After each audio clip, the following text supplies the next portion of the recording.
Hey, what is going on, guys? Welcome back to another video. So if you've been watching this channel for a while, or you've gone through our Ultimate Universe podcast playlist, which I'll link here, then you know that we've been going through every issue of Ultimate Spider-Man, as well as just recently starting the new Ultimate series. But I wanted to expand on that a little bit because, you know, there's more out there. So I put up a poll of all the remaining series that we have in the Ultimate Universe thus far, and you guys voted for Ultimate Invasion. So today we are going to start from the very beginning so that anyone that hasn't read it can get a full picture, a full sense of the story here, and understand why the events that are unfolding in Ultimate Spider-Man and the Ultimates are happening in the first place. So, starting with the first issue in this video, we open up with a firefight, just starting with a bang, which is really cool. Right outside the Blackguard building, there is a white van parked, and in that van are 4 armed men about to storm the building. And what's really crazy is they just walk right in, right through the front door, only to be met with even more armed soldiers right at the front. So already we know that this building is very important to have high security like that. But this squad of 4 is even more dangerous because they have very specific technology to help them with this job. The ringman of the group pulls out a gun and it looks like shoots sound waves out at them, sending everyone flying, creating holes in the walls, valleys in the floors, just coming in causing a wave of destruction. Automatically the building is on full lockdown, red lighting everywhere. The armed guards start shooting at them and the bullets just bounce off. That's how high-tech their suits are. No dents, no cracks, no punctures. The bullets do nothing. And after they've taken out all the armed guards, they start looking at the employees on the floor, battered and injured, and start confiscating their key cards. "What are you doing?" the manager asks. "What do you want?" And the ringleader says, $1 billion.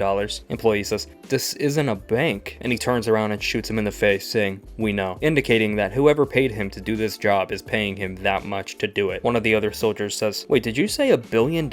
"Yes," the ringleader says. "Okay, so shouldn't my share be a quarter of that since there's 4 of us?" And the ringleader says, "Did you find this job? Did you plan this job? Did you account for everything on this job? Did you do anything at all before you were recruited by me yesterday?" "No." "Then just take your $10 million cut, be grateful, and shut your mouth." They then move into this lab and what looks to be a cell. They put the code into the keypad, move into the cell, and see a naked man sitting on the floor. "Right on time," he says. "Did you bring what I asked?" The ringleader puts his backpack on the ground and starts taking something out of it. "Yes, I did." And he removes the Maker's helmet, and we see the man himself, Ultimate Reed Richards, turn around with a grin on his face and say, "Fantastic. We brought a change of clothes too," he says, handing it to him. "First things first," the Maker says, and the ringleader chimes in, "Agreed. Where's our money?" And Reed's like, "Where all money is, floating in the ether, awaiting summons from an imaginary state to a more believable fiction." "That sounds like you don't have it." "I promise you, whatever it is, I most certainly do have it." Am I really supposed to believe this guy did all of this from inside a prison, but he couldn't get himself out? "Take off your masks, please," he requests. "And why would we do that?" one of the soldiers says. The ringleader says, "Just do it," and starts taking his off. The Maker then takes a piece off of his helmet, starts deconstructing it, presses a button that sends lasers flying out of it, and then all of a sudden we see these 4 unmasked men start to be torn apart and wrapped together in some weird swarm of life, and we see them in the background as Reed is walking away, merging into a single person before Reed puts his helmet on, walks out fully suited, leaving these 4 people merged into one body, made to look like him still sitting in his cell.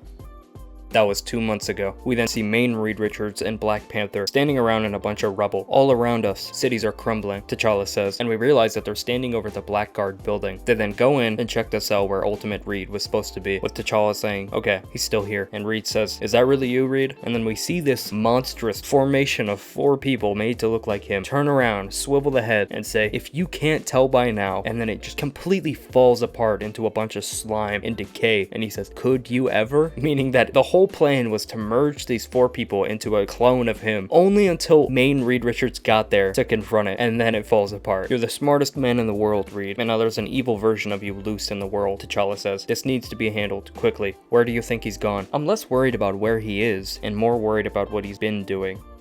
That was 6 weeks ago. We then see the Maker walking through the dark halls of the Baxter building, passing by Franklin Richards, who thinks he recognizes him, saying, "Dad?" The Maker then holds up a finger to his mouth, scans his fingerprint to get into his lab, and sits in Reed's chair, saying, "There you are. I knew you had it in you."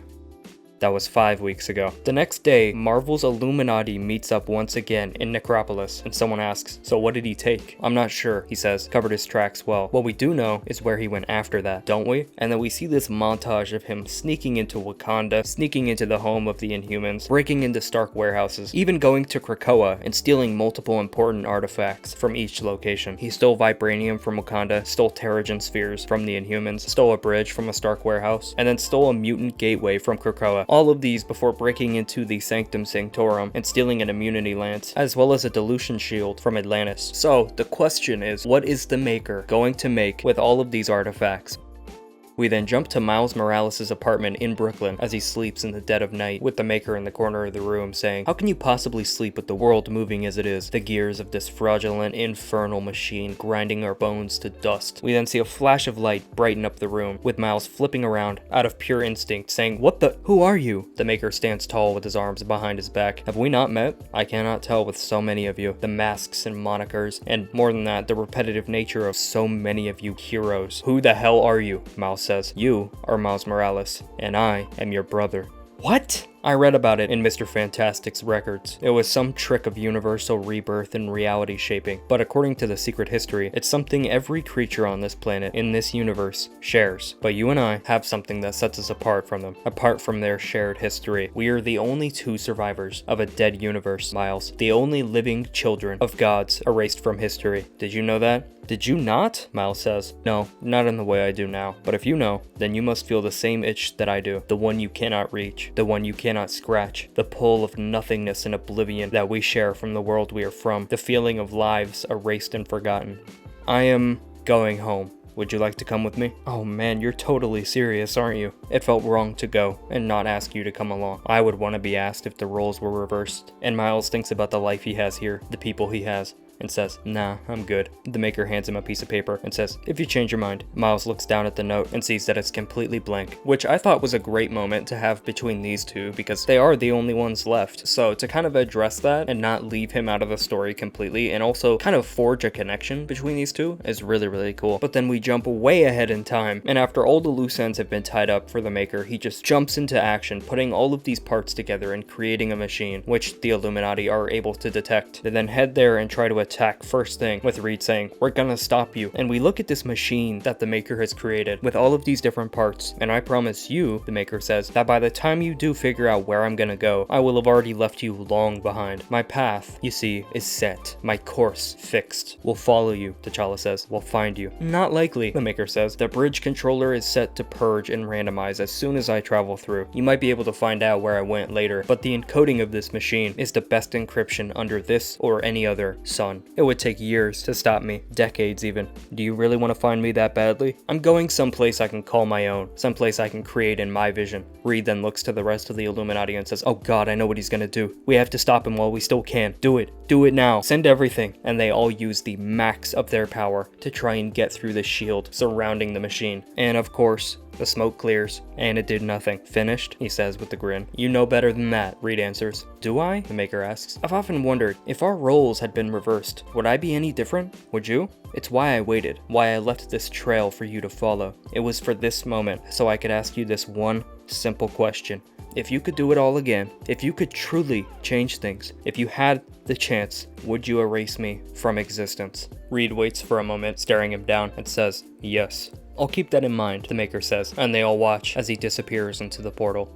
We then jump back to before Spider-Man's origin, where he's checking out a science lab with Liz Allen, and as they're checking out all the science equipment, the iconic spider comes inching down to Peter's hand before someone else's comes in and smacks it. Ow, Peter says. What was that for? This was about to bite you, someone says. Such a little thing, but size can be deceptive, can't it? Who knows what kind of reaction you might have had if it bit you. Maybe nothing happens. Maybe something does. The only way to know for sure was to let that little monster have its way with you. I, however, would have had to let it happen while I watched, and with such power, as insignificant in this instant as it seems, comes no small measure of responsibility. And who really wants to live in a world where men like me stand by and do nothing? He says, putting the spider in a tube. And we see that the Maker himself, in whatever world he is now, whatever location he's gone to, has just taken Spider-Man off the board and says, I know I don't. And that is just the first step in the Maker's large huge plan to create this world in his image. Peter Parker and everyone else in this new Ultimate Universe is now living in the Maker's world. So if you're new to the channel, you want to check out the Ultimate Spider-Man series or some of my other Ultimate Universe breakdowns, go ahead and check out the Ultimate Universe podcast playlist here. You can see all the videos for all the stuff that we're doing. We're covering the entire thing, start to finish, one way or another, and it's very, very exciting. So subscribe for more like this, comment your thoughts down below. What did you think about this issue? But yeah, that is the video. Thank you for watching.